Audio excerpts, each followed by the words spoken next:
ছেলেকে বলতে বলেন, এখানে আইসা দাঁড়াই আব্বা, তোমরা একটা ছেলে আইসা বলো যে ব্রাজিল আর্জেন্টিনার খেলোয়াড়ের সাথে আমাদের ধর্মীয় সম্পর্ক কি? যদি ধর্মীয় কোনো সম্পর্ক না থাকে তো আমাদের রাষ্ট্রীয় সম্পর্ক কি? বাংলাদেশের অর্থনীতি, সামাজিক, বাংলাদেশের উন্নতি, প্রগতি, আধুনিকতার জন্য শুধু মাতৃভূমির মায়াও যদি থাকে, একটা নাফরমান বল বেটা এখানে দাঁড়ায়া আর্জেন্টিনার ব্রাজিলের খেলোয়াড়ের সাথে আমাদের বাংলাদেশের উন্নতির কি সম্পর্ক বল? ইসলাম তো আছে নাই, তো রাষ্ট্রের বলেন, রাষ্ট্রের বলতে বলেন, এ দেশের উন্নয়নে কথা বলেন না, আমাদের সাথে ওদের কি কি লেনদেন বলেন আঙ্কেল, বলো না আব্বা। হ্যাঁ, একটা কথার বুঝায় কও যে একটা যুক্তি তো থাকবে। হুজুর, এই ফুটবল বিশ্বকাপে যদি আমরা ব্রাজিল এবং আর্জেন্টিনার পক্ষে ব্যাপক লাফাইতে পারি, বিনিময়ে ওই দেশের লোকেরা যদি আমাদের প্রতি সন্তুষ্ট হয়, তাহলে আমাদের দেশের রেমিটেন্স বেড়ে যাবে, আমাদের দেশের তেল বেড়ে যাবে, আমাদের দেশের উন্নতি বেড়ে যাবে। একটা কিছু তো হবে, সেটা কি বলো না আব্বা, বলো। কাতার বিশ্বকাপে প্রধান আলোচ্য বিষয় ছিল, আমরা স্পষ্ট পত্রিকা দেখছি, এখনো পিছনে সার্চ দিলে পাওয়া যাবে, কাতার বিশ্বকাপে প্রধান আলোচ্য বিষয় ছিল মদের বোতল। কাতার সরকার আইন করছিল স্টেডিয়ামের ভিতরে মদের বোতল সরাসরি খাওয়া যাবে না। এটা নিয়ে সারা বিশ্ব, ইউরোপ তখন বিতর্ক করছিল যে না, এটা স্বাধীনতায় হস্তক্ষেপ, যেখানে অবাধে মদের বোতল। ব্রাজিল বিশ্বকাপের সময় সরকারি ওরা হিসাব দিছিল ওই দেশে যে যে পরিমাণ আয় হবে, রাষ্ট্রের আয়, এই আয়ের যে খাতগুলো দিছিল আমি নিজ চোখে দেখছি। সেই খাতের একটি খাত হলো যে পরিমাণ হোটেলে নারী ভাড়া দেওয়া হবে, যে পরিমাণ বেশ্যাবৃত্তি হবে, দেহ বিক্রি হবে, ওইখান থেকে রাষ্ট্র বিশাল বড় টাকা আয় হবে, ওইটা একটা বড় খাত। আমি এই চোখে, আমি দেশে থাকি, আমরা চাঁদের দেশে থাকি না। আমি জেনারেল লাইনে পড়ালেখা করা ছেলে, আমি কুমিল্লা ভিক্টোরিয়া কলেজ থেকে মাস্টার্স পাস করছি, সরকারি কওমি 2 লাইনে মাদ্রাসার থেকে পড়ালেখা শেষ করছি, আলহামদুলিল্লাহ।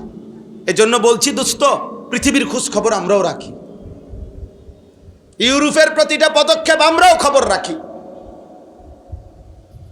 বলো না আব্বা, তোমরা ইনসাফের সাথে বলো, একটা ছেলে, এই একটি ফুটবল বিশ্বকাপকে কেন্দ্র করে কি পরিমাণ জুয়ার খেলা হবে?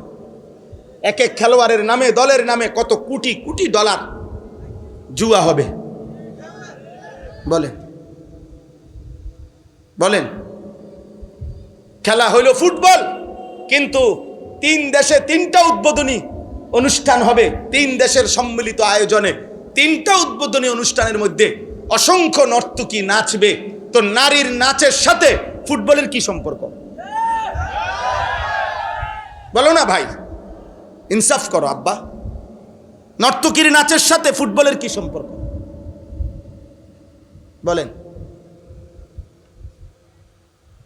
এমন দুনিয়ার বেশি দিন থাকতাম না, এই জন্য চিন্তা করছি কইয়ে যাই না, বুঝেন না? কে এর ষড়যন্ত্র করব, কে হুমকি দিব, কে ধমকি দিব, যে যেটাই করব কোনো অসুবিধা নাই। গুলি করুক আর গুম করুক, খুন করুক আর জখম করুক, যে যেখান থেকেই মেরে ফেলুক, শেষ পর্যন্ত আল্লাহর কাছে ফেরত পাঠাবে, ফেরত পাঠাবে না? আর ওই মালিক জুলুম করবে না, তিনি ইনসাফ করবে। তিনি তো দেখছেন, তার জন্য বলছে কিনা, তার জন্য বলেছি কিনা। দুনিয়া খুব কেয়ারফুল থাকলেও মরে যায় একেবারে খুব। আমি আমার পরিচিত একজন করোনার সময় 4 তলা একদিনের জন্য নামে নাই, ওনার পরিবার বলছে উনি মারা গেছে, আর বলছে শুধু হুজুর একদিন বিকাশে, আরে মোবাইলে কোনোভাবে টাকা নাই, কেউ ফোনটা ধরতেছে না, শুধু নিচে বিল্ডিংয়ের ওনার নিচতলার সামনেই দোকান, নাইমা দোকানের শুধু কইছে টাকা দিত, সাথে সাথে উঠতে গেছে। এই সময়ে করোনা ধরে লাইছে ওনার, উনি মরে গেছে। সর্বোচ্চ সতর্ক অবস্থায় উনি মারা গেছে, অসতর্ক অবস্থায় কোটি কোটি মানুষ মরে নাই। বুঝেন নাই কথাটা?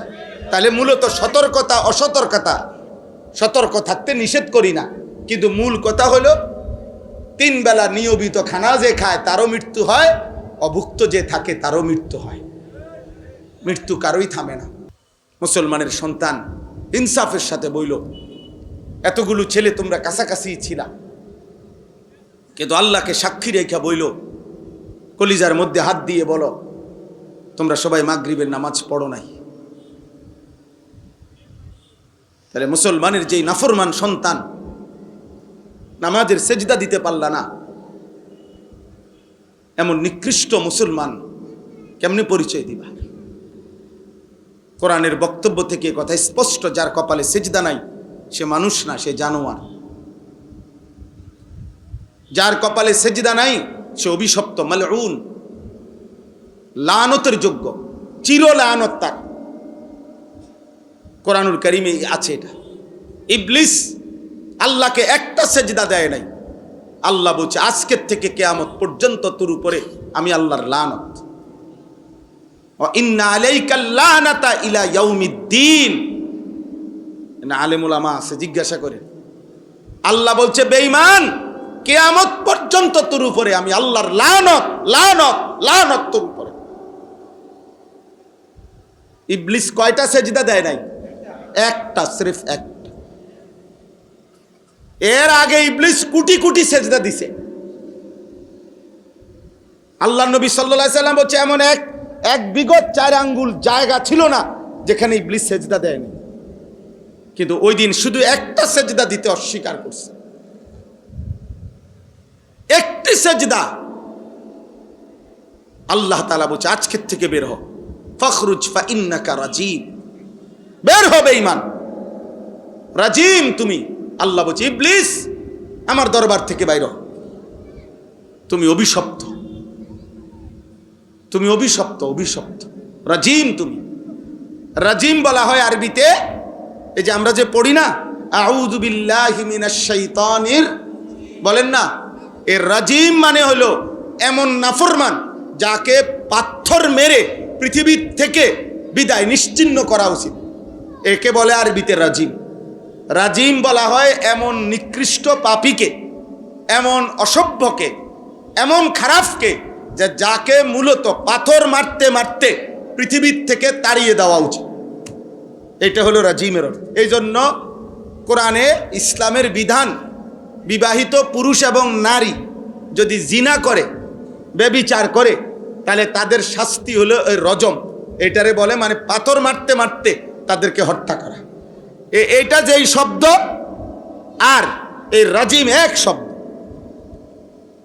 এই জন্য হাজিরা হজ্জের মধ্যে মিনার প্রান্তরে, মিনায় গিয়া নির্দিষ্ট 3টি জায়গায় হজ্জে 3 দিন টানা পাথর মারে। এই পাথর মারে যে, এটা রজম, পাথর মারে। এই জন্য সেজদাবিহীন নাফরমান মূলত তাকে পাথর মেরে তাড়িয়ে দেওয়া উচিত। সেই সমাজের ঘৃণা, অপমান। হাদিসের মধ্যে আছে, আল্লাহ নবী সাল্লাল্লাহু আলাইহি ওয়াসাল্লাম বলেন, বান্দা যখন সেজদা করে, বান্দা যখন সেজদা করে, ইমানদার যখন সেজদা করে, খোদার কসম নবী বলছে শয়তান কাঁদতে কাঁদতে তার থেকে বিচ্ছিন্ন হয়ে যায়। ইতাজালা শাইতানু ইয়াবকি, শয়তান কাঁদতে কাঁদতে আলাদা হয়। আর কাঁদতে কাঁদতে ইবলিস বলে, হে হে আল্লাহর বান্দা, এটাই সেই সেজদা যেই সেজদা একবার না দেওয়াতে আমি চিরদিনের জন্য ঘৃণিত হলাম। এটাই সেই সেজদা যা তুমি এখন দেওয়ার কারণে আল্লাহর প্রিয় হয়ে গেল, আল্লাহর প্রিয় হয়ে গেল। এজন্য ভাইয়া আখলাক শিখো, জিন্দেগি শিখো, দিন শিখো, দিন শিখো। পিছনে তাকায়েন না, একজনও পিছনে তাকায়েন না। সব গুছাইয়া পারতেন না আপনারা, সময় শেষ হয়ে যাবে। পুরা যখন যে আসবে সবাইরে গোছগাছ করতে গেলে আমরা, তাহলে আর কুলান যাবে না। আমি অনুরোধ করলাম, আলহামদুলিল্লাহ তোমরা অনেক ছেলে মহব্বত করে আসছো, কিন্তু এই মহব্বত মানে তোমার মতো করে তামাশা না। মহব্বত মানে তোমার মতো তামাশা না। মহব্বতও শরীয়তের একটি শব্দ। অতএব এর সুনির্দিষ্ট নিয়ম কানুন আছে। আল্লাহকে ভালোবাসা মানে কি, এর সুনির্দিষ্ট ব্যাখ্যা কোরআনে আছে। আমাদের প্রিয় নবী সাল্লাল্লাহু আলাইহি ওয়াসাল্লামকে ভালোবাসা এর মানে কি, এর সুনির্দিষ্ট ব্যাখ্যা কোরআন সুন্নাহর মধ্যে আছে।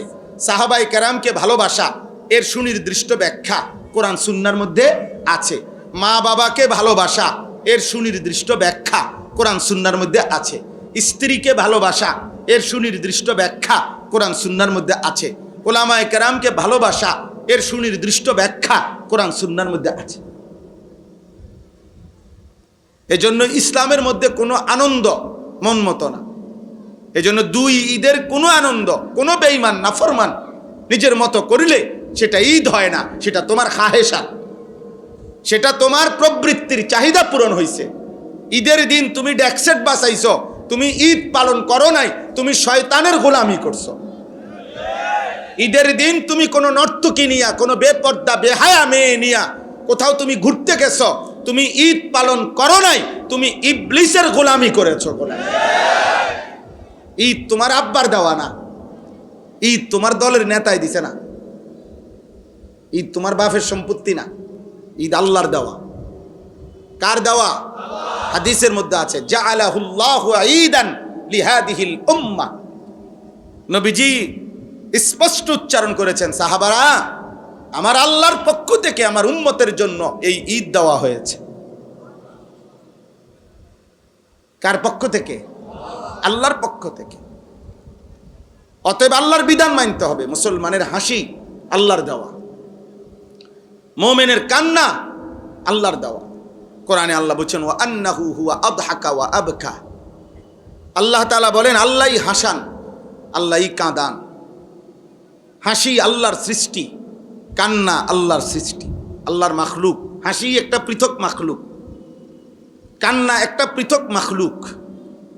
হাসি মানুষের ভিতরে থাকে না, আল্লাহ সৃষ্টি করে। এই জন্য পৃথিবীর কোনো গবেষক বলতে পারবেনি যে মানুষে যে হাসে এটা ভিতরে পলিথিনের মধ্যে থাকে, কান্না বালতির মধ্যে থাকে, চোখের পানি ভিতরে থাকে। কোথায় এত পানি করতে আই থুইব কইরি? আল্লাহ সৃষ্টি করে। প্রয়োজন পরিমাণ কান্না কে সৃষ্টি করে? প্রয়োজন পরিমাণ হাসি কে সৃষ্টি করে?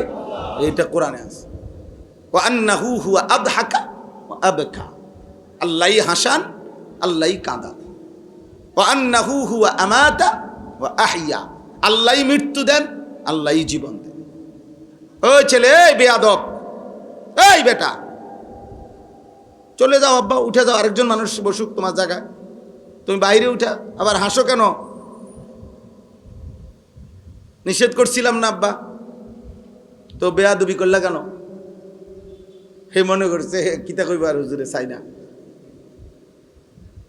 আমি সাংঘাতিক মানুষ, প্রয়োজনে আর কোনোদিন আসবো না, কোনো অসুবিধা নেই, আর কোনোদিন বলবো না, মনে করেন সমস্যা নাই। কিন্তু যেদিন পারছি ওই দিন শক্তভাবে বলে যাব।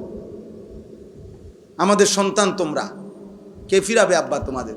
তোমাদের দুর্ভাগ্য অনেকের, খোদার 365 দিনও তোমাদের কপালে এমন একজন অভিভাবক অনেকের জোটে নাই এক বছরে যে তোমার এই ফজরের নামাজের জন্য উঠাবে।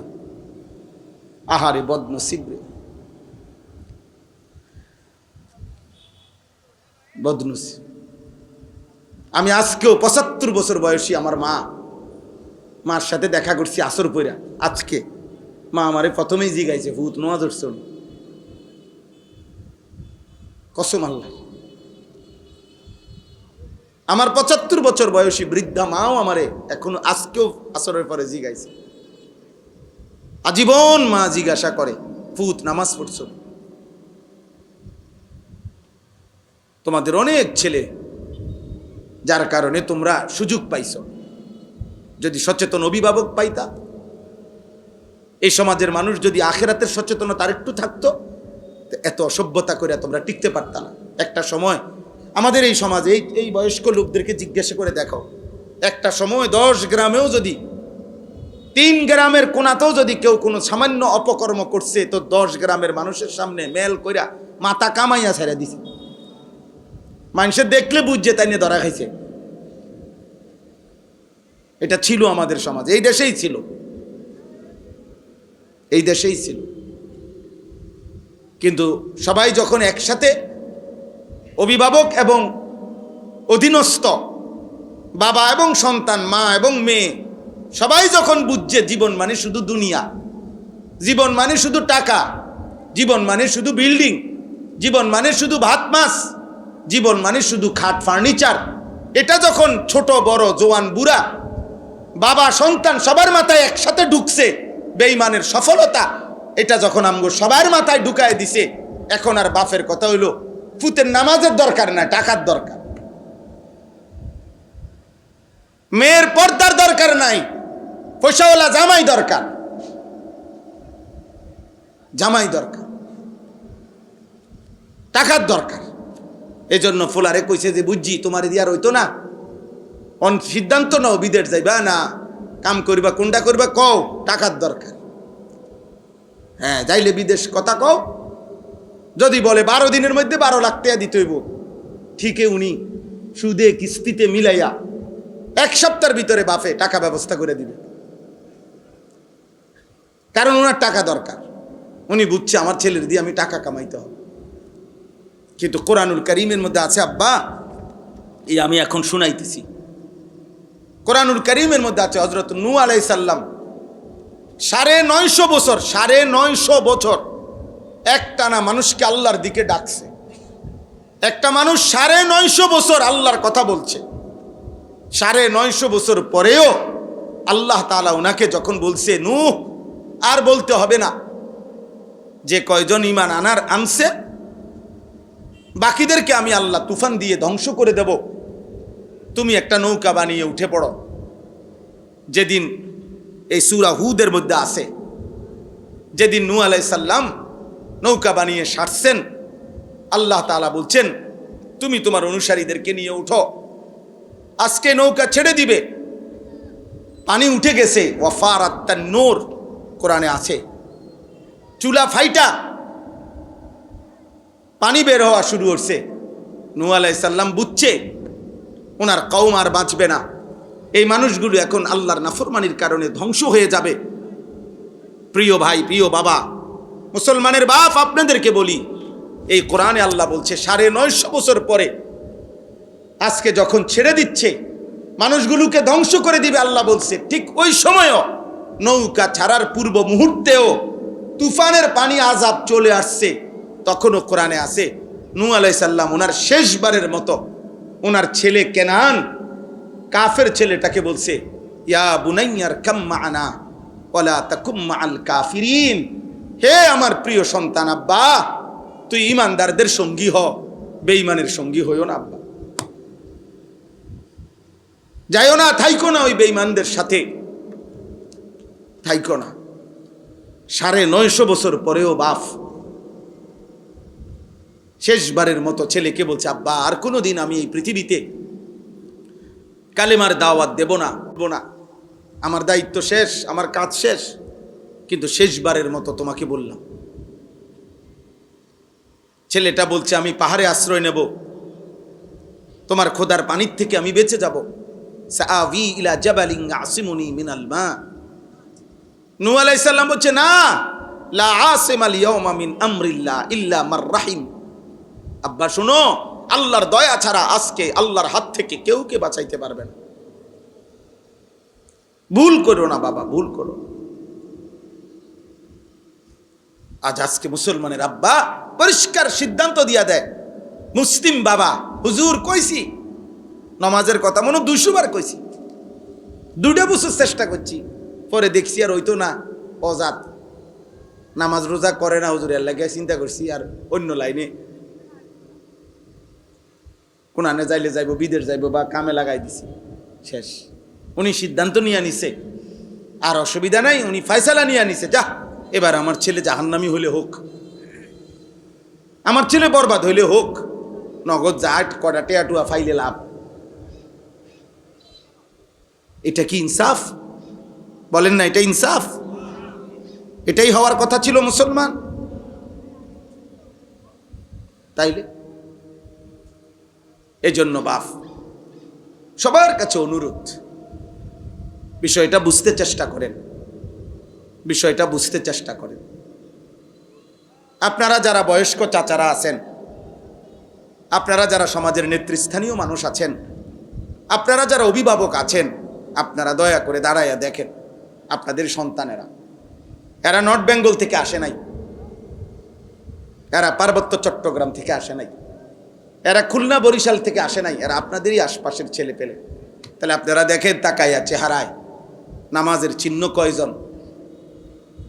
আপনারা চেহারায় চুল তাকাইয়া দেখেন, জিজ্ঞাসা করেন আপনাদেরই ছেলে পেলে যে বাবা এই চুলের সাথে তোমার আল্লাহর সম্পর্ক আছে কিনা, নবীর সম্পর্ক আছে কিনা, সাহাবার সম্পর্ক আছে কিনা, কোনো আউলিয়া মাশায়েখ পীর বুজুর্গের সম্পর্ক আছে কিনা, তোমার মসজিদের ইমাম সাহেবের সাথে এই চুলের সম্পর্ক আছে কিনা, তোমার বাবার সাথে সম্পর্ক আছে কিনা, তোমার দাদার সাথে সম্পর্ক আছে কিনা, তোমার বংশের সাথে সম্পর্ক আছে কিনা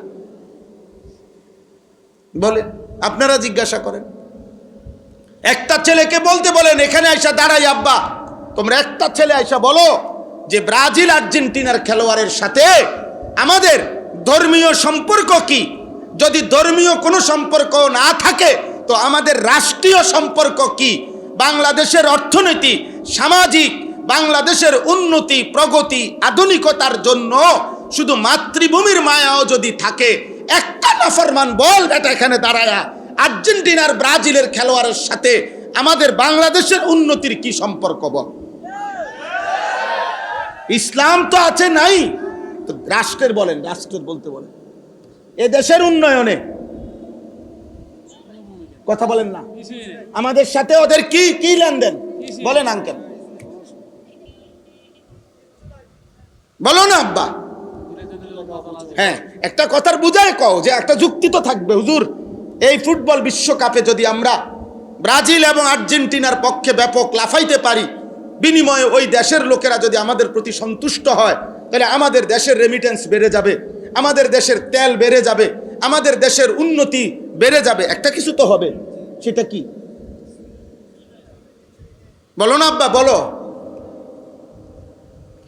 কাতার বিশ্বকাপে প্রধান আলোচ্য বিষয় ছিল, আমরা স্পষ্ট পত্রিকায় দেখছি, এখনো পিছনে সার্চ দিলে পাওয়া যাবে, কাতার বিশ্বকাপে প্রধান আলোচ্য বিষয় ছিল মদের বোতল।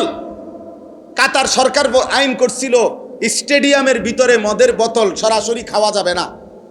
এটা নিয়ে সারা বিশ্ব, ইউরোপ তখন বিতর্ক করছিল যে না, এটা স্বাধীনতায় হস্তক্ষেপ, যেখানে অবাধে মদের বোতল। ব্রাজিল বিশ্বকাপের সময় সরকারি ওরা হিসাব দিছিল ওই দেশে যে যে পরিমাণ আয় হবে, রাষ্ট্রের আয়, এই আয়ের যে খাতগুলো দিছিল আমি নিজ চোখে দেখছি।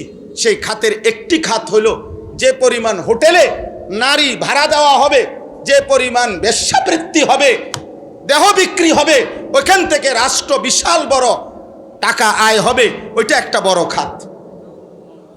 আমি এই চোখে, আমি দেশে থাকি, আমরা চাঁদের দেশে থাকি না। আমি জেনারেল লাইনে পড়ালেখা করা ছেলে, আমি কুমিল্লা ভিক্টোরিয়া কলেজ থেকে মাস্টার্স পাস করছি, সরকারি কওমি 2 লাইনে মাদ্রাসার থেকে পড়ালেখা শেষ করছি, আলহামদুলিল্লাহ।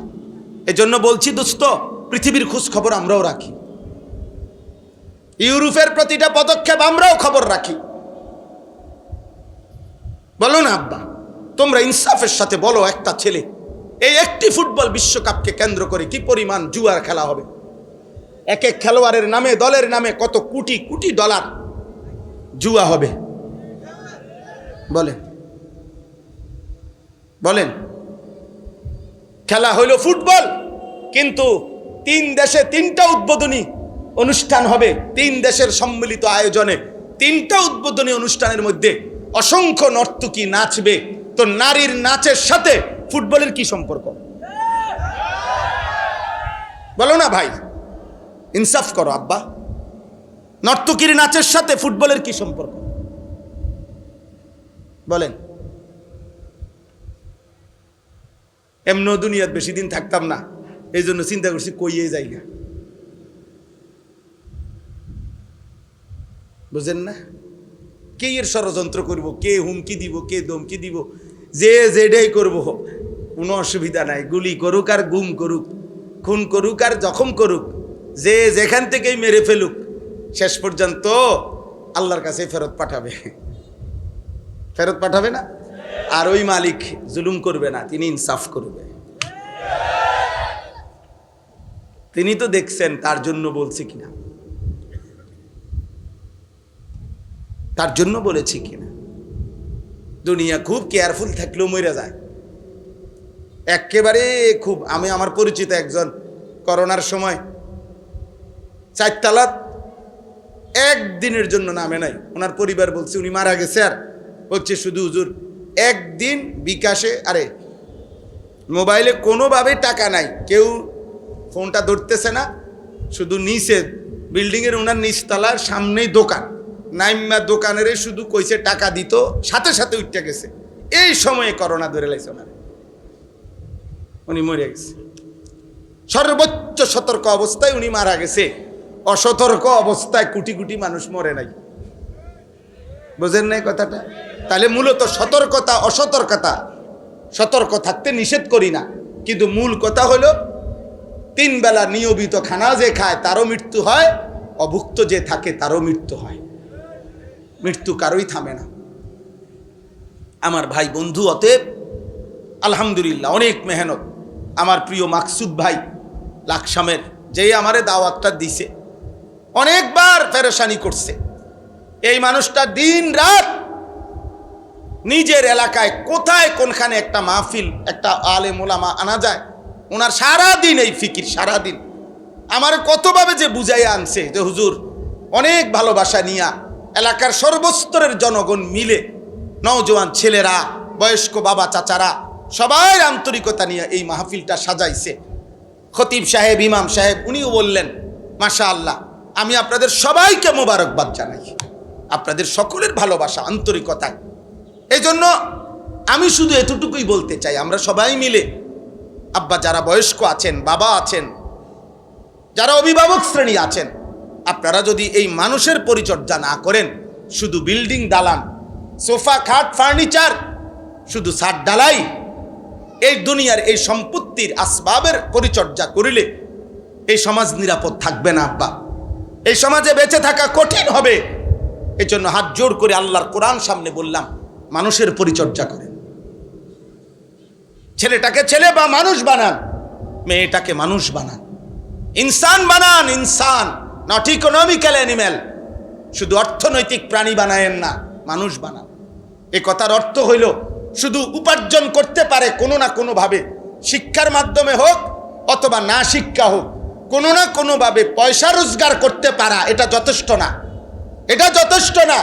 আমার ছেলে কামাই করে, এটা যথেষ্ট না। আমার মেয়ের জামাই রোজগার করে, এটা যথেষ্ট না। বরং ঈমান, ইসলাম, সেজদা, আখলাক, চরিত্র, হালাল হারাম, পাক নাফাক, পবিত্রতা অপবিত্রতা, 5 ওয়াক্ত নামাজ, বন্দিগি, এইটার নাম হচ্ছে মানুষ। এইটার নাম কি বলেন না? আখলাকের নাম মানুষ, গোলামির নাম মানুষ, আল্লাহর বন্দিগির নাম মানুষ। আর নাই তো শুধু উপার্জন করে, সে ইকোনমিক্যাল অ্যানিম্যাল, অর্থনৈতিক প্রাণী, সে শুধু উপার্জনকারী প্রাণী, যে শুধু রোজগার করে, উপার্জন করে কোনো না কোনোভাবে, হয় পড়ালেখা করে নয়তো পড়ালেখা ছাড়া। কিন্তু মানুষ হওয়া ভিন্ন জিনিস, মানুষ হওয়া ভিন্ন জিনিস। কোরআনুল কারীম এই জন্য আল্লাহ তাআলা বলছেন পরিষ্কার, আপনি রাগ করলেও বলতে হবে, সুখ করলেও বলতে হবে। আল্লাহর কোরআনে আল্লাহ বলছে, যেই দিল আল্লাহকে নিয়ে ভাবে না, যেই কান আল্লাহর কথা শুনে না, যেই চোখ আল্লাহর আয়াত দেখে না, খোদার কসম আল্লাহ বলছে উলাইকা কাল আনআম, ওই মানুষগুলো জানোয়ার, জানোয়ার, জানোয়ার। আল্লাহ বলছেন। আপনার প্রতিবাদ করার ইচ্ছা থাকলে কোরআনের সাথে কইরেন, আমার কোনো আপত্তি নেই। আপনার হিম্মত থাকলে আল্লাহর সাথে কথা বললেন, কিন্তু আল্লাহ পরিষ্কার বলছে, দিল যার আল্লাহকে নিয়ে ভাবে না, কান যার আল্লাহর কথা শুনে না, চোখ যার আল্লাহর আয়াত দেখে না, ও জানোয়ার। আল্লাহ বলছে ওয়াত্তাবা হাওয়াহু ফামাসালুহু কামাসালিল কালব। আল্লাহ বলছে মনের ইচ্ছে মতো যে চলে, মনের ইচ্ছে মতো যে চলে, খোদার কসম কোরআনের আয়াত, আল্লাহ বলছে তার জীবন কুত্তার জীবন। ফামাসালুহু কামাসালিল কালব, তার দৃষ্টান্ত, তার উদাহরণ কামাসালিল কালব, কুত্তার মতো। কালবুন মানে কুত্তা, মনের ইচ্ছা মতো চলে। তোমরা যারা 5 ওয়াক্ত নামাজ পড়ো না, তোমরা নিজের ইচ্ছায় না আল্লাহর ইচ্ছায় পড়ো না, কথা বলে না। তো আল্লাহ তাআলা বলে নিজের ইচ্ছায় যে চলে তার উদাহরণ কুত্তার মতো। 365 দিনে একদিনও ফজরের নামাজ পড়তে পারলা না, কারণটা কি আব্বা? আল্লাহকে এভাবে ভুলে যায় মানুষ, এভাবে ভুলে যায়। আহা, এই পৃথিবীর সাধারণ থেকে সাধারণও যদি কেউ কারো জন্য কোনো সুপারিশ করে, সে তো কথা জানতে চায় কি বিষয়ে সুপারিশ করতাম, কি বলতাম, আমনে কদ্দুর আগাইছেন, আমনে কোনানে আইয়া বাজ্যা গেছেন, হ্যাঁ কাগজপত্র কি কি আছে। আমি আজকে একজন ডাক্তারকে বলছি, আমার বিবিরে ডাক্তার দেখাইতাম শনিবারে, আমার ঘনিষ্ঠ, উনি বলছে হুজুর গত 2-3 বছরে যত ডাক্তার দেখাইছেন এই বিষয়ে সবগুলো স্লিপ প্রেসক্রিপশন নিয়ে আইসেন। কথা বোঝেন নাই আমার? তো নবী সাল্লাল্লাহু আলাইহি সাল্লামের কাছে যেই উম্মত সুপারিশের জন্য যাইবে হাসরের ময়দানে, ইয়া রাসূলুল্লাহ আমি আনিসুর রহমান, এই যে আমার কাগজ ফাইল, আমার জন্য একটু সুপারিশ করেন। তো নবী সাল্লাল্লাহু আলাইহি সাল্লাম তাকায়া দেখবে 365 দিন খোদার 1 বছরে একদিনও ফজরের নামাজ পড়ে নাই, 40 বছর টানা সুদ খাইছে, 40 বছর টানা বিড়ি সিগারেট খাইছে, 40 বছর টানা কথায় কথায় গালিগালাজ করছে, প্রতিদিন রঙিন টেলিভিশনে নর্তকীর ছবি দেখছে, এইভাবে লেখা আছে নামের নিচে আমল নামায়। আল্লাহর নবী তখন বলবেন উম্মত, এই আমার উম্মত, এই শ্রেষ্ঠ নবীর উম্মত। আমি 23টা বছর তায়েফের পাথরের আঘাতে আমার সারা দেহ রক্তাক্ত হয়েছে, আমি এত রক্ত ঝরাইলাম যে আমার পায়ের জুতার সাথে পায়ের তালু রক্তে জমাট বাইদা খুলতে কষ্ট হয়েছে। 14 দিন টানা ক্ষুধার কষ্টে আমি পেটে 2টা পাথর বাঁধছি। 3 মাস আমার ঘরের চুলায়, খোদার কসম হাদিসে আছে, নবীর স্ত্রী আয়েশা বলছে রাদিয়াল্লাহু তাআলা আনহা, 3 মাস নবীর সংসারে টানা চুলায় কোনোদিন রান্না করা খাবার জোটে নাই। উহুদের দান করা শহীদে গর্তের মধ্যে এতটা সময় পড়েছিল যে নবীজি কাউকে ডাকতেও পারতেছিলেন না, কেউ খুঁজতেও পাচ্ছিলেন না।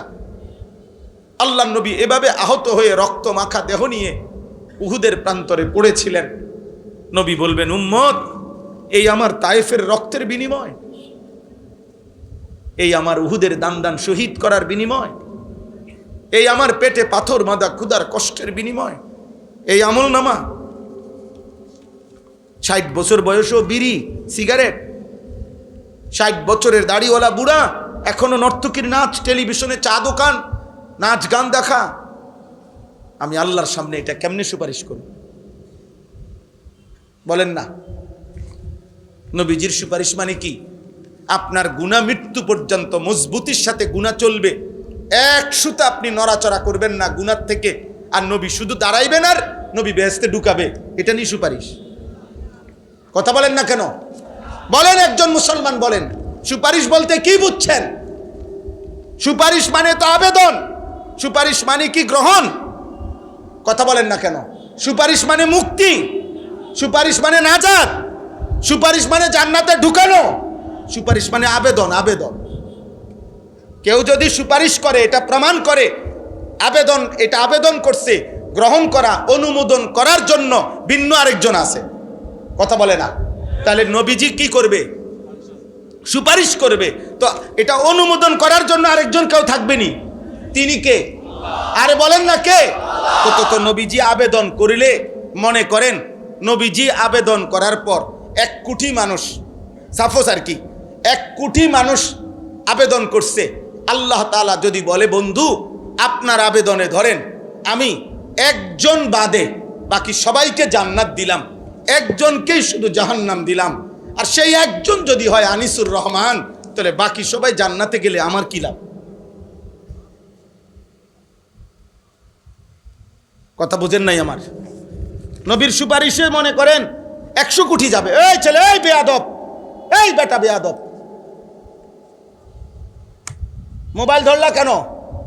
গাদ্দারি করো কেন? তুমি চলে যাও বেটা, তোমার মতো ফালতু শ্রোতা না হলে চলবে বেটা।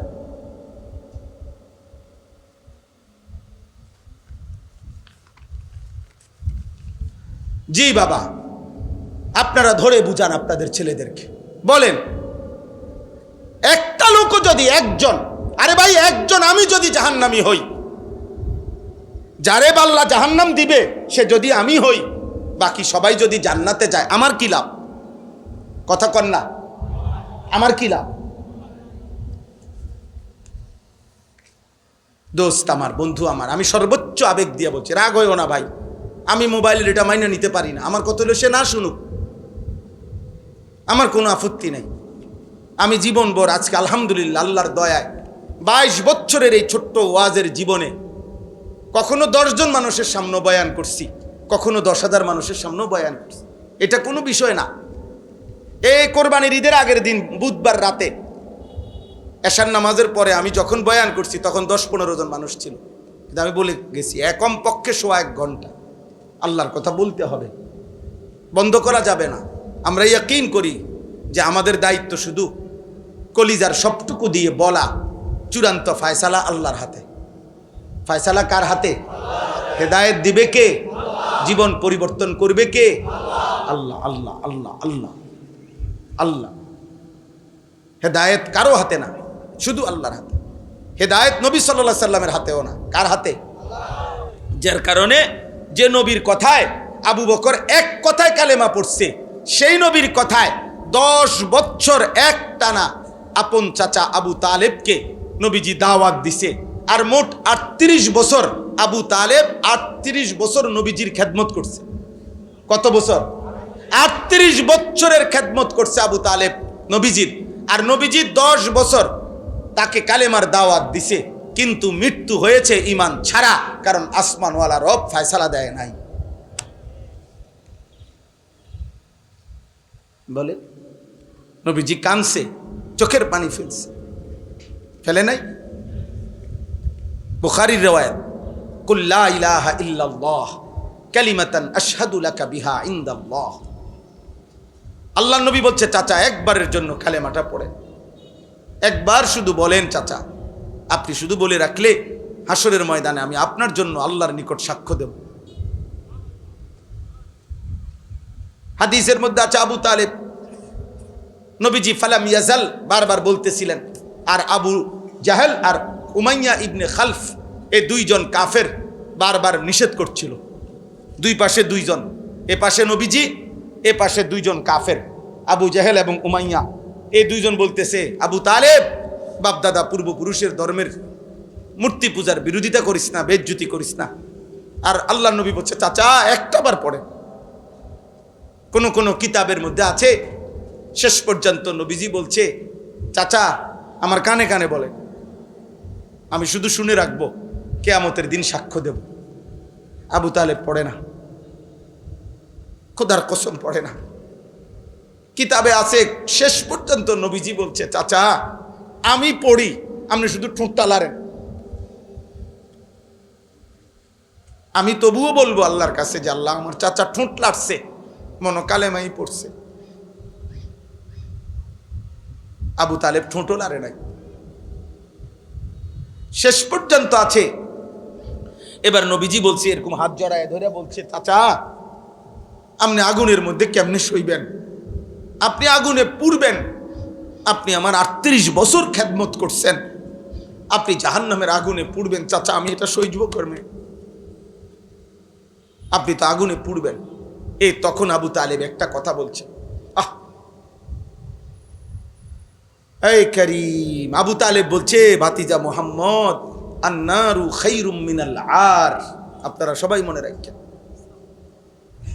আবু তালেব বলছে, মুহাম্মদ দুনিয়ার মানুষের কাছে লজ্জিত হওয়ার চাইতে আগুনে পোড়া ভালো। শুনছেন এমন কথা?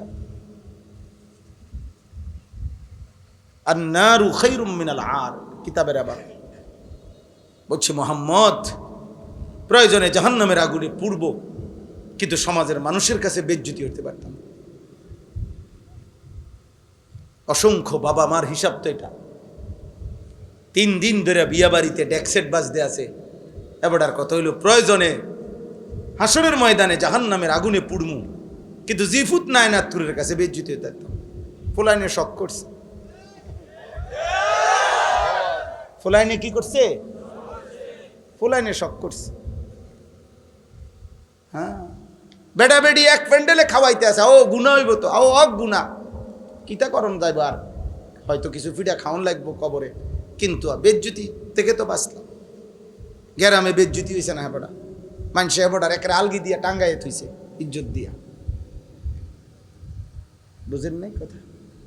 হ্যাঁ, মানুষের কাছে যাতে বেজ্জুতি না হয় এই জন্য গুণাটাকে কি করে নিছে? মেনে নিছে। কথা বোঝেন নাই? একটা হাইয়েস এটার ভিতরে বেড়া বেড়ি ফুলা মাইয়া, হ্যাঁ চাপ দিয়ে বইয়ে লাও, মাত্র 10 কিলোমিটারের পথ, এত ফর্দা ফুদ্দা টোহাইও না, এত এত এত জমিদারি করো না, বইয়া লাও বেড়া বেড়ি এক লগে, যে জান দিয়ে জায়গা পাও বইয়া লাও। এটা জায়েজ হয়ে গেল? এটা 2 কিলোমিটার হইলে এটা জায়েজ, 10 কিলোমিটার পথ কম হইলে বেড়া বেড়ি এক লগে বইন জায়েজ নাকি? বিয়ার রাত, বিয়া বাড়ি, আপনার স্বাস্থ্য বোন জ্যাঠতো ভাই, ভাই বোন, ছোট ছোট বাচ্চা 10 বছর 12 বছরের, মনে করেন সব দিদি একখান দিয়ে হতাই দিছে, হুইতালা সবাই একটা একটা বালিশ দিয়ে দিয়ে সবাই সবাই শুইয়া লাইল এক লগে। এটা হালাল না হারাম? তো এই এত দিকে গুনাহ করে এরপরে শেষ সমস্ত নাফরমানি কমপ্লিট করিয়া এরপরে ইমাম সাহেবের কাছে দায়িত্ব, হুজুর খাস করে কদ্দু দোয়া করে দেন, আল্লাহ যেন কদ্দু সুখে রাখে,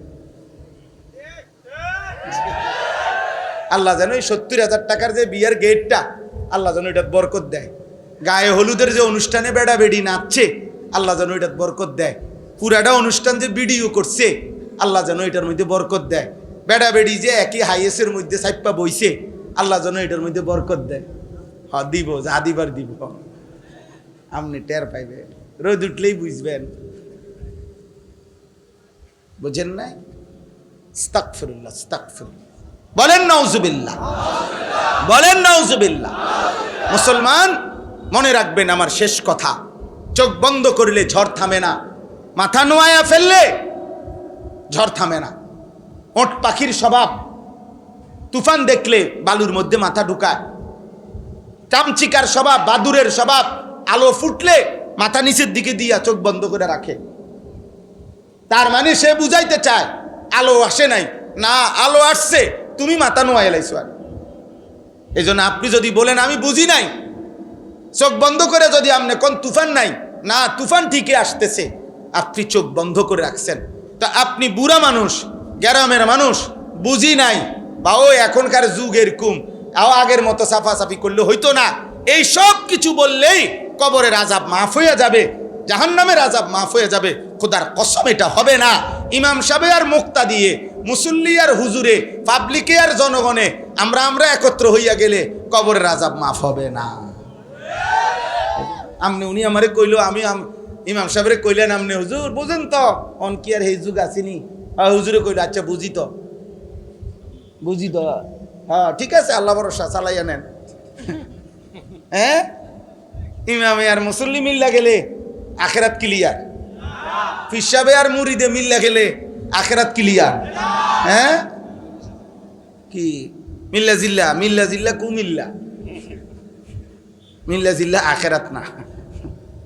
ওয়ামতাজুল ইয়াউমা আইয়ুহাল মুজরিমুন, আল্লাহ তাআলা হাসরের ময়দানে বলবে, ফেরেশতা প্রত্যেকটা নাফরমান বেঈমানরে আলাদা কর,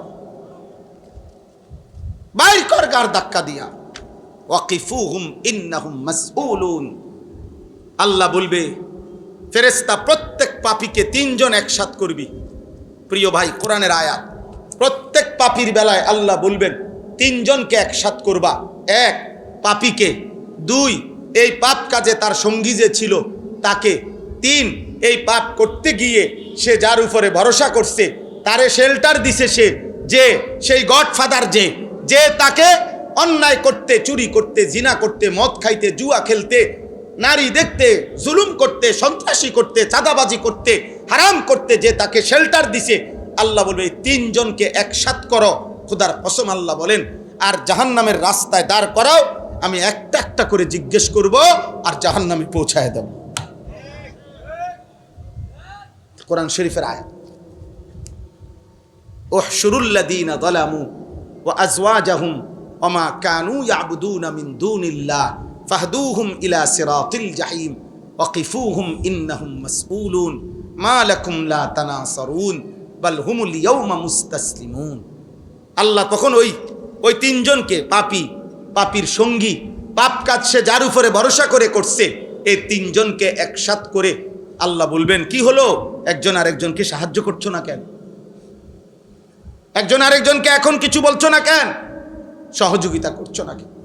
আল্লাহ আমাকে মাফ করে দেন, আল্লাহ আমাদের সবাইকে মাফ করে দেন। প্রিয় ভাই জোয়ান মুসলমান, আগামীর পৃথিবী তোমাদের। তোমরা যাদের বয়স 14 বছর, 16 বছর, 18 বছর, 20 বছর, আমার আব্বা, তোমরা এত কম বয়সে এমন সুন্দর হায়াত নষ্ট করো না। এত নারী দেখো না আব্বা, এত নারী দেখো না, এত অশ্লীল ছবি মোবাইলে দেখো না, মদের আড্ডা, জুয়ার আড্ডায় যাইও না, জিনার ব্যভিচার, নারীর আড্ডায়, হারাম কোনো মেয়ের সাথে প্রেম ভালোবাসা, হারাম কোনো সম্পর্ক, পার্ক রেস্তোরাঁ বিনোদন, রাতভর গল্প, মোবাইলে আলাপ, বাস্তবতার হারাম প্রেম, সবটাই জিনা। খোদার কসম, হাতেরও জিনা, পায়েরও জিনা, চোখেরও জিনা, লজ্জাস্থানেরও জিনা, সবটাই নবীজি বলছে জিনা। লজ্জাস্থান দিয়ে যে অপকর্ম করে সেটাও জিনা, হাত দিয়ে যে হারাম নারী ছুঁয়ে দেয় এটাও জিনা, চোখ দিয়ে যে হারাম নারী দেখে, মানে যাকে দেখার অনুমতি নাই, এটা চোখের জিনা, কানের জিনা, হাতের জিনা, পায়ের জিনা। নবীজি বলছে, বিশুদ্ধ হাদিস, বুখারী মুসলিমের হাদিস। সাথে সাথে মদ, নেশা। আল্লাহ নবী সাল্লাল্লাহু আলাইহি ওয়াসাল্লামের একটা হাদিস শুনেন, ছেলের আব্বা একজন হলেও যদি ভাবো তাহলে শোনো, খোদার কসম নবীজি বলছেন, আমার কাছে নির্ভরযোগ্য আরবি তাফসীর আছে, আর তাফসীরুল মুনির, এই তাফসীরের মধ্যে আছে এই হাদিস।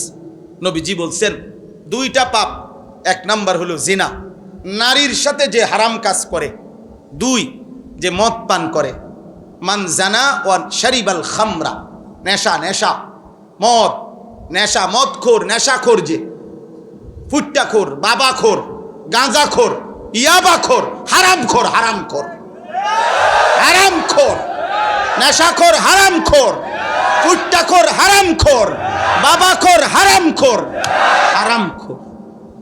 আল্লাহ নবী বলে, যে বেবিচার করে এবং মদ পান, নেশা করে, খোদার কসম নবী বলে, নাজা আল্লাহু মিন কলবিহিল ঈমান, আল্লাহ তাআলা ওই পাপের সময় আল্লাহ তাআলা তার কলিজার থেকে ঈমানটা টেনে খুলে ফেলে।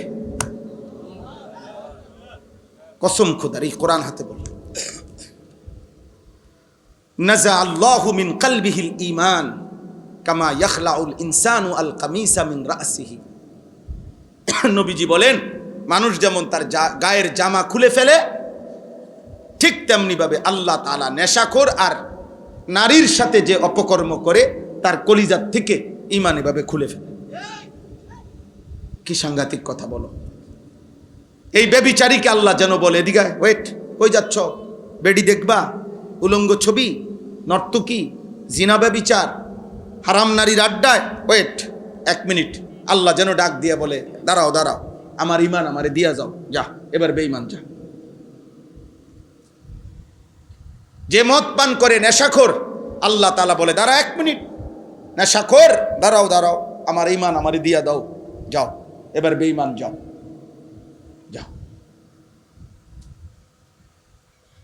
নবীজির একজন বিখ্যাত সাহাবী ছিল আবু দারদা, সাহাবাদের মধ্যে সবচেয়ে বেশি ইবাদত করতেন যিনি, আবু দারদা, সাইয়্যিদুজ যুহাদ, দুনিয়া বিমুখ আখিরাতমুখী সাহাবাদের মধ্যে যিনি সর্দার ছিলেন, ওনার নাম ছিল আবু দারদা রাদিয়াল্লাহু তাআলা। নবীজি ওনাকে 3টা ওসিয়ত করছিলেন। উনি নিজে বলছে, আমার বন্ধু, আমার নবী আমাকে 3টা ওসিয়ত করছে। 1 নাম্বার, লা তুশরিক বিল্লাহ ওয়া ইন কুত্তি'তা আও হুররিকতা। বলছে, আবু দারদা, যদি তোমাকে গলা কাইটা হত্যাও করে, যদি তোমাকে আগুনে পুড়িয়েও ফেলে, আল্লাহর সাথে শিরিক করো না। কি করো না? শিরিক করো।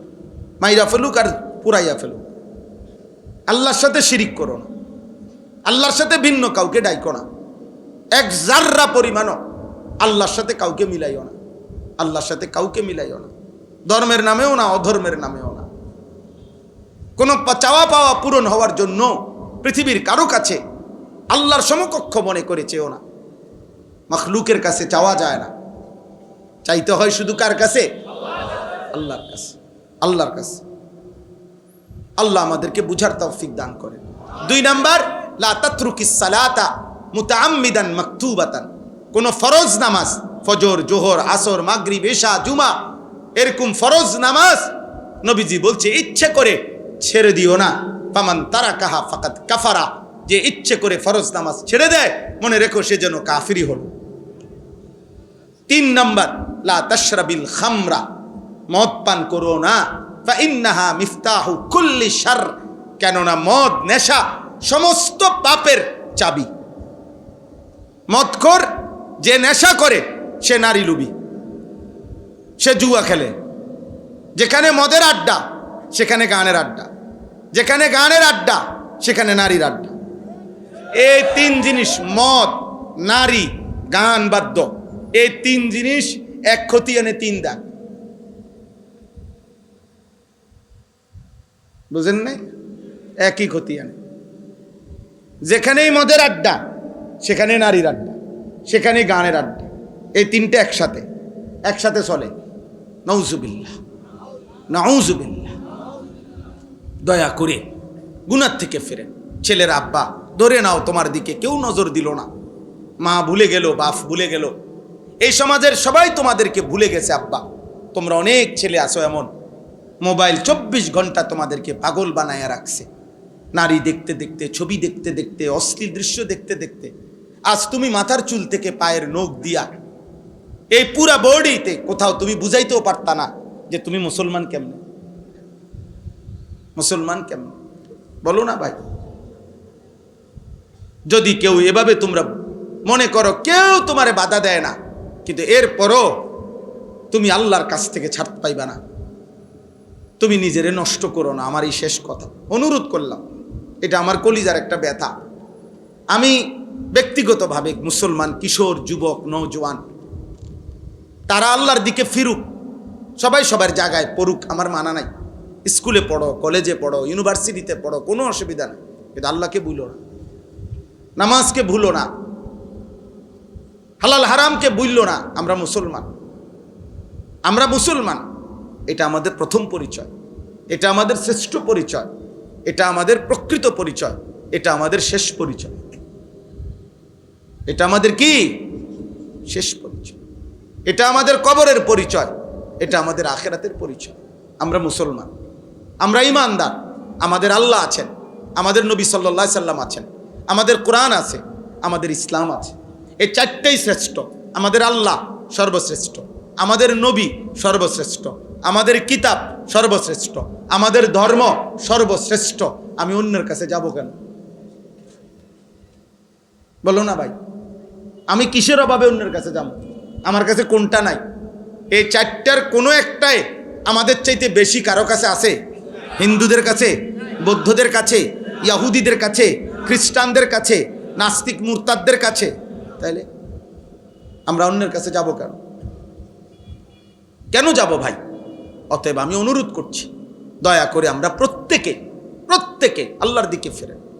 আমার এই সমস্ত যুবক ভাই, অনেক শ্রদ্ধেয় বাবারা আছেন, আপনাদের সামনে ছেলেরা তোমাদেরকে বললাম, ফজরের নামাজ পড়ো। আমার একটা জীবনের মেহনত, আমি ফজর ক্যাম্পেইনের কাজ করি সারা বাংলাদেশে। আমার অসংখ্য ছেলে আছে আমাদের, যারা আমার ঘরে কলিজা দিয়া মহব্বত করে। এখানেও আছে আমার ছেলে, আলহামদুলিল্লাহ, যারা ফজর ক্যাম্পেইনের একটা কাজ করি আমরা। মানে হলো ফজর নামাজের মুসল্লি বৃদ্ধির চেষ্টা। ক্যাম্পেইন মানে প্রচারণা, ফজরের মুসল্লি বৃদ্ধির প্রচারণা। আমাদের একটা স্বপ্ন, সারা বাংলাদেশের মসজিদে জুমার নামাজ আর ফজরের নামাজের মুসল্লি বরাবর হবে। আর এটা কিতাবের মধ্যে আছে, ভবিষ্যৎবাণী, আসমানি কিতাবের ভবিষ্যৎবাণী, যে মুসলমানদের যখন জুমার নামাজ আর ফজরের নামাজ মুসল্লি বরাবর হবে, কসম আল্লাহর, কিতাবের কথা এটা, সেদিন মুসলমানদের হাতে গোটা পৃথিবীর বিজয় হবে, পৃথিবীর সমস্ত বেঈমানের উপরে ঈমানের পতাকা উঠবে। এ কোন দিন? জুম্মা আর ফজর বরাবর হবে। এখন বলেন তো, আমাদের জুম্মা আর ফজর বরাবর? ফজরের মুসল্লি অর্ধেক, 1/4 অনেক, এখনো বহুদূর। আমাদের বিজয় এখনো বহুদূর, বহুদূর। এই জন্য সারা বাংলাদেশে আমরা আলহামদুলিল্লাহ এই কাজটা করি। বয়স্ক বাবা, মজ বয়সী যারা আছেন, আপনাদেরকেও বলি, বাবা ফজরের নামাজ পড়েন। খোদার কসম, এই কোরআন হাতে ধরে বললাম, নবীজি বারবার, একাধিকবার, বুখারীতে হাদিস আছে, মুসলিমে হাদিস আছে, অসংখ্য সাহাবী বর্ণনা করছেন নবীজির থেকে। নবীজি বলছেন, কোন ব্যক্তি মুমিন নাকি মুনাফিক এটা চিহ্নিত করার প্রথম প্রকাশ্য প্রমাণ হলো ফজরের নামাজ। কোন নামাজ? কোন নামাজ? খোদার কসম, ফজরের নামাজে প্রমাণ হয় সে কি মুমিন নাকি মুনাফিক। হাদিসে আছে, হযরত উবাই ইবনে কাব রাদিয়াল্লাহু তাআলা আনহু বলেন, নবীজি যাকে সন্দেহ করতেন ইমানের ব্যাপারে, তাকে ফজরের নামাজ সালাম ফিরিয়ে খুঁজতেন, সালাম ফিরিয়ে খুঁজতেন। একদিন 2 দিন না দেখলে নবীজি বলতেন, মনে রেখো, মুনাফিকের জন্য এশা এবং ফজরের নামাজ জামাতে পড়া কঠিন। কসমান। হযরত আব্দুল্লাহ ইবনে ওমর বলেন, নবীজির বিখ্যাত সাহাবী, তিনি বলেন, নবীজির জামানায় কেউ যদি ফজরের নামাজে মসজিদে না আসতো, আমরা তাকে 2টা জিনিস ভাবতাম, হয় সে অসুস্থ, রোগাক্রান্ত, আর নয়তো মুনাফিক। আসানা বিহিজ্জান, হয় আমরা এটাই বুঝতাম, হয়তো সে অসুস্থ আর নয়তো মুনাফিক।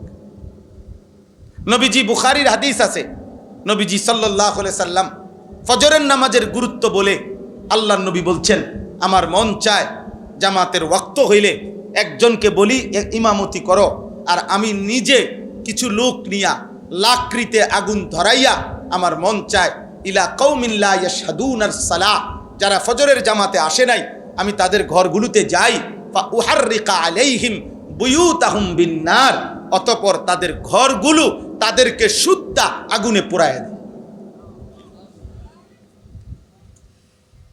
কি মনে করছেন আব্বা বিষয়টা? খামখেয়ালি মনে করছেন? ফুলাইন মানুষ, হেবড়া কয় ফুলাইন মানুষ, বাপে কয় ফুলাইন মানুষ, মায়ে কয় ফুলাইন মানুষ, আস্তে আস্তে ঠিক হয়ে যাব। হেবড়ারে কইছে জিব্রাইলে, হেবড়ারে কইছে 18 বছরের, এখনো বলে ছোট ফুলাইন, এটা আস্তে আস্তে ঠিক হইব। ধরেন 85 বছর বয়স যখন হইব, আল্লাহর রহমতে তখন তারের মতো সোজা হয়ে যাবে। কারণ তখন তার শরীরে আড্ডি গুড্ডি, গিরাগাড়ি, জোরাজারি সব ছেড়ে দিছে, তখন সোজা না ইয়ার উপায় আসেনি? হ্যাঁ, এটা নিয়ে সোজা হওয়া। তাইলে আস্তে আস্তে ফেলে রাখলে, অযত্নে অবহেলায়, মনে রাখবেন, কোনো জিনিস অযত্নে অবহেলায় ঠিক হয় না, নষ্ট হয়। লোহাও যদি মাটির উপরে ফেলে রাখে, মাটি লোহা হয় না, লোহা মাটি হয়ে যায়। এজন্য উপযুক্ত সন্তানও যদি অযত্নে অবহেলায়, পরিচর্যাহীন, ঈমান আমল আখলাকের নজরদারি শক্তভাবে যদি না ধরে রাখেন, তাইলে আস্তে আস্তে অসৎ বন্ধু, অসৎ চরিত্রহীন আর মোবাইলের আসক্তিতে একদিন নষ্ট হয়ে পচা গলা দুর্গন্ধ ছুটবে, দুর্গন্ধ ছুটবে। আমার ভাই, অতএব ফজরের নামাজ আলহামদুলিল্লাহ, আপনারা যারা এই কি যেন নাম আপনাদের, এটা বাকড্ডা সামাজিক উন্নয়ন ফাউন্ডেশন, আপনাদের অনেকের গায়ে সুন্দর গেঞ্জি দেখছি। আপনারা এই গেঞ্জি পড়ুয়া সবাই আপনাদের ফাউন্ডেশনের যারা মুরব্বী আছে, আপনাদেরকে নিয়ে, নওজোয়ান ভাই, তোমরা ফজরের কাজ করো।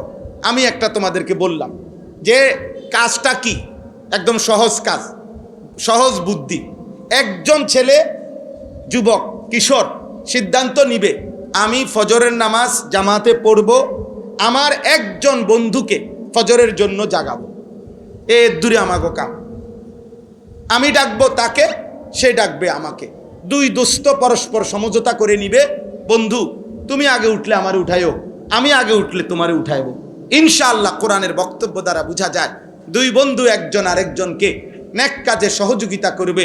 খোদার কসম, আল্লাহ কিয়ামতের দিন বলবে, ও বন্ধুরা, যারা একে অপরকে নেক কাজে সহযোগিতা করেছিলে, একসাথে বন্ধুরা হাত ধরাধরি করে জান্নাতে ঢুকো। কোরআন শরীফের আয়াত, উদখুলুল জান্নাতা আনতুম ওয়া আজওয়াজুকুম তুহবারুন। নেক কাজের বন্ধুরা একে অপরকে হাত ধরাধরি করে জান্নাতে ঢুকো। এই জন্য এটা আমি অনুরোধ রইল। আলহামদুলিল্লাহ। ওই তোমরা এলাকা কোথায়? কোথায়? নানঝাটি। ওই এখানে ওরা দাঁড়াও দাঁড়াও, তোমরা দাঁড়াও। এই দেখেন, এই এরাও আমাদের এই ফজর ক্যাম্পেইনের কাজ করে। ওই যে এদের গেঞ্জির মধ্যে লেখা আছে ফজর ক্যাম্পেইন। এরকম অনেক আছে বউ আব্বা, সারা বাংলাদেশে আছে আলহামদুলিল্লাহ, সারা বাংলাদেশে। সিলেটে আমরা কিছুদিন আগে প্রোগ্রাম করছি, ফজরের বাদ বয়ান করছি মসজিদে, সিলেটের বড় মসজিদে, বিভাগীয় শহরে। হ্যাঁ, সিলেট আম্বরখানা নাকি, আম্বরখানা পয়েন্ট মসজিদ। ফজরের ওয়াক্তে এলাকাবাসী, ওই যে ও সিলেটের আজকে আসছে, হে বলতেছে তার আত্মীয় রাত্রে 3:30 বাজেই আপনার মোটর সাইকেল দিয়ে দূর জায়গার থেকে ফজরের জামাত ধরছে। পুরা 3 তালা মসজিদ, সব তালা কানায় কানায় পূর্ণ হয়েছে ফজরের জামাতে। আমার এটা কোনো দল না, সংগঠন না। আমি বিগত নির্বাচনেও পারতি না, সামনে নির্বাচনেও পারতি না, আমার এটা নাই। আমি এটি বুঝি কম, বুঝেন নাই? আমি বুঝি আল্লাহর কথা বলা। হ্যাঁ, যার যার সাধ্য মতো চেষ্টা, হ্যাঁ, যা যে এর চাইতে বেশি কাজ করতেছে আলহামদুলিল্লাহ। প্রত্যেকের সাধ্য মতো কম বেশি দিনই কাজ করা, ঠিক না বলেন? উচিত কি না বলেন? এজন্য প্রথম জিম্মাদারি ফজরের জন্য ইনশাআল্লাহ আপনারা বাবারা, আপনারা আপনাদের সন্তানদেরকে উঠান। আপনি আপনার ছেলেটার সামনে দাঁড়িয়ে উঠান, স্ত্রীকে উঠান। আল্লাহ নবী বলছে যে স্বামী স্ত্রীকে ফজরের নামাজের জন্য জাগিয়ে দেয়, যে স্ত্রী স্বামীকে ফজরের জন্য জাগিয়ে দেয়, খোদার কসম নবী বলছে রাহিম আল্লাহ, আল্লাহ ওই স্বামী স্ত্রীর উপরে রহমত নাজিল করে। নবীজি বলছে যে এই পরিবারের পুরুষ তার পরিবারের সদস্য স্ত্রী ছেলে মেয়েদেরকে ফজরের নামাজের জন্য জাগিয়ে দেয়, অতঃপর সকলে ফজরের নামাজ আদায় করে। খোদার কসম নবী বলছে আল্লাহ তাআলা ওই ফ্যামিলির পুরুষ মহিলাকে বেশি বেশি জিকিরকারী পুরুষ এবং নারীদের অন্তর্ভুক্ত করে দেয়। তাহলে আমরা চেষ্টা করতে পারি কি না বলেন? হিম্মত করেন, বলেন ইনশাআল্লাহ, বলেন ইনশাআল্লাহ। একদিন আমরা স্বপ্ন দেখি জুমা এবং ফজরের মুসল্লি বরাবর হবে। হয়তো আমরা থাকবো না, হয়তো আমরা থাকবো না, হয়তো 30 বছর পরে হবে, হয়তো 50 বছর পরে হবে। একদিন সত্যি সত্যি দাজ্জাল আসবে, একদিন সত্যি সত্যি মাহাদি আসবে, একদিন ঈসা নবী আসমান থেকে নেমে আসবে, চূড়ান্ত লড়াই হবে, পৃথিবীময় জিহাদ হবে, মাহাদির নেতৃত্বে যুদ্ধ হবে, আর শেষ পর্যন্ত দাজ্জাল এবং তার অনুসারীরা পরাজিত হয়ে গোটা পৃথিবীময় কালেমার পতাকা উড়বেই উড়বে, উড়বেই উড়বে, উড়বেই। এ তোমার নবীর ভবিষ্যৎবাণী, আর তোমার নবী মিথ্যা বলে না, বাণীও বলে না।